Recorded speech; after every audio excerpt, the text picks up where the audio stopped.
Kanchipuram Vakula silks నాణ్యత మా ప్రాధాన్యత. మదీనాగూడ, మియాపూర్, హైదరాబాద్ లో త్వరలో శుభారంభం.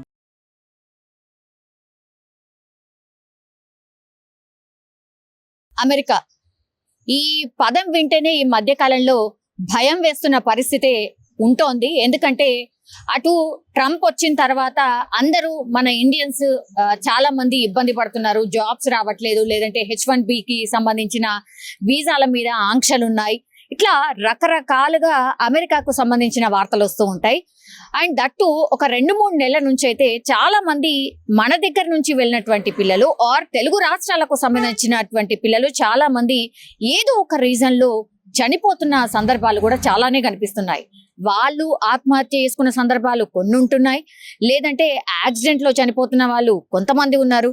అట్లాగే అసలు ఏమీ తప్పు చేయకుండానే కాల్పుల్లో చనిపోతున్నటువంటి వాళ్ళు చాలా మంది ఉన్నారు. గన్ కల్చర్ కి సంబంధించి అమెరికాలో చాలా కేసెస్ అయితే నమోదవుతున్నాయి. అండ్ ఇప్పుడు కూడా తాజాగా మన తెలంగాణకు సంబంధించిన అబ్బాయే ఇట్లనే కాల్పుల ఇన్సిడెంట్ లో చనిపోయిన పరిస్థితి. రంగారెడ్డి జిల్లాకు సంబంధించి కేశంపేట మండలానికి సంబంధించిన విద్యార్థి ఎవరైతే ఉన్నారో ఆయన పేరు వచ్చేసి ప్రవీణ్. యాక్చువల్లీ ఉన్నత చదువుల కోసం ఆయన అమెరికా వెళ్ళాడు. MS చేస్తూ అక్కడే దగ్గరలో ఒక పార్ట్ టైం జాబ్ కూడా చేస్తున్న సందర్భం. ఈయన ఎగ్జాక్ట్లీ ఎక్కడ అంటే రంగారెడ్డి జిల్లా కేశంపేట మండలం రాఘవులు రమాదేవి దంపతులకు 2 పిల్లలున్నారు. ఒక కొడుకు అండ్ ఒక కూతురు ఉన్నారు. ఇప్పుడు కొడుకు ఎవరైతే ప్రవీణ్ ఉన్నాడో అతను దుండగుల కాల్పుల్లో చనిపోయిన పరిస్థితి. ఇంకో కూతురు మాత్రమే ఉంది. సో ఈ ప్రవీణ్ వయసు వచ్చేసి కేవలం 27 సంవత్సరాలు మాత్రమే. ఈ డాలర్ డ్రీమ్స్ అనుకోండి, లేదంటే అమెరికాకి వెళ్ళడమే ఒక డ్రీమ్ లాగా మారిపోయింది మన పిల్లలందరికీ. ఎందుకంటే ఒక్కసారి అమెరికా వెళ్తే సెట్ అయిపోతారు అన్న థాట్ తోనే ఇంకా కూడా చాలా మంది అమెరికా వైపు వెళ్ళారు.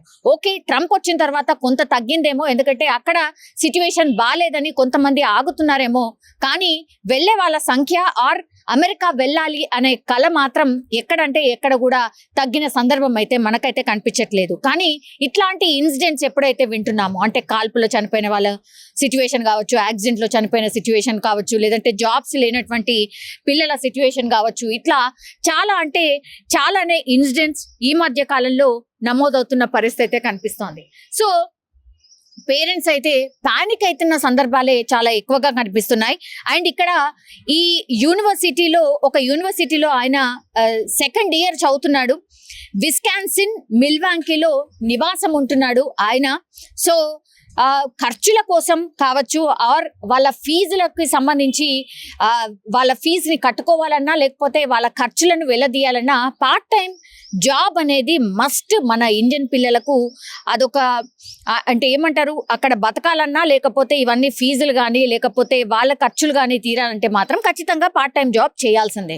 సో అందులో భాగంగానే ఈ ప్రవీణ్ అనే అబ్బాయి కూడా పార్ట్ టైం జాబ్ చేస్తూ చదువుకుంటున్న పరిస్థితి అయితే ఉంది. మరి ఏం జరిగిందో ఏంటో తెలీదు. దగ్గరలో ఆయన ఇంటికి దగ్గరలోనే ఒక బీచ్ ఉంది. ఆ బీచ్ దగ్గరలోనే ఇప్పుడు కాల్పులు జరిగాయి. ఈ కాల్పులు జరిగిన తర్వాత పోలీసులు తమ స్టైల్లో ఇన్వెస్టిగేషన్ అయితే స్టార్ట్ చేసిన పరిస్థితి అయితే ఉంది. కానీ పోలీసుల ఇన్వెస్టిగేషన్ లో ఏం తేలుతుందో ఏమో ఆ దేవుడికి ఎరుగు. కానీ ఇట్లా గన్ కల్చర్ అయితే ఈ మధ్య కాలంలో అమెరికాలో చాలా పెద్ద ఎత్తున జరుగుతున్నాయి. అసలు ఏ మిస్టేక్ చేయకుండానే మొన్న కూడా ఒక 2 కేసెస్ లో మన పిల్లలే, అంటే ఎక్కడ ఐదర్ పెట్రోల్ బంక్ లో పనిచేస్తున్నప్పుడు, లేదంటే సూపర్ మార్కెట్ లో పనిచేస్తున్నప్పుడు, ఇప్పుడు ఈ అబ్బాయి ఉన్నటువంటి దగ్గరలో ఒక బీచ్ ఉంది. ఆ బీచ్ లోనే కాల్పులు జరపడం, ఆ తర్వాత అక్కడికక్కడే చనిపోవడం అయితే జరిగింది. పోలీసులు పూర్తిగా ఈ ఘటన తర్వాత నిందితులు ఎవరైతే ఉన్నారో వాళ్ళని పట్టుకునే ప్రయత్నం చేస్తున్నారట. సో అమెరికాకు వెళ్ళినటువంటి భారతీయ విద్యార్థులు ఇట్లా గన్ కల్చర్ కి బలైపోతున్న సందర్భాలు చాలానే మనం వింటూ ఉన్నాం. అక్కడికి వెళ్తే లైఫ్ స్టైల్ మారిపోవచ్చని చాలా మంది వెళ్తూ ఉంటారు. కోటి ఆశలతో, డాలర్ డ్రీమ్స్ తో అక్కడికి వెళ్తే పాపం ఏం జరుగుతుందో, ఏ క్షణం ఏమవుతుందో అనే భయంతో బతుకుతున్న పేరెంట్స్ ఇక్కడ మనకు అయితే కనిపిస్తున్న సందర్భాలు చాలానే మనం చూస్తూ ఉన్నాం. కానీ ఈ ప్రవీణ్ మృతితో ఇప్పుడు కేశంపేట మండలంకి సంబంధించిన వాసులందరూ కూడా విషాదంలో మునిగిపోయారు. అట్లాగే వాళ్ళ తల్లిదండ్రుల కన్నీరు మున్నీరుగా వెలిపిస్తున్న సందర్భాలు కూడా మనం చూస్తూ ఉన్నాం.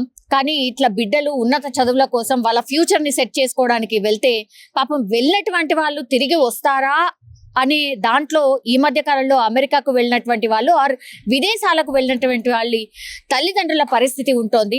మరి ఏమవుతుందో ఏంటో తెలియనటువంటి సిచ్యువేషన్సే ఉంటున్నాయి. కానీ ఇప్పుడు వాళ్ళు కోరుతుంది ఒకటే, ప్రవీణ్ కుటుంబ సభ్యులు ఆర్ వాళ్ళ తల్లిదండ్రులు వాళ్ళు ఒకటే కోరుతున్నారు, మా పిల్లగాడిని ఎంత త్వరగా అయితే అంత త్వరగా మా దగ్గరికి పంపించండి, కడచూపు అయినా మేము చూసుకుంటాము అని వాళ్ళు రోధిస్తున్న పరిస్థితి అయితే కనిపిస్తోంది. కానీ అమెరికాలో ఇట్లాంటి ఇన్సిడెంట్స్ మరి తరచుగా ఎందుకు జరుగుతున్నాయో, మరి ఈ గన్ కల్చర్ ఎప్పుడు ఆగుతుందో, చాలా స్ట్రెస్ లో ఆత్మహత్యలు చేసుకుంటున్న సందర్భాలు కూడా మన పిల్లలు చాలా సందర్భాల్లో మనం ఈ మధ్య కాలంలో వింటూ ఉన్నాం.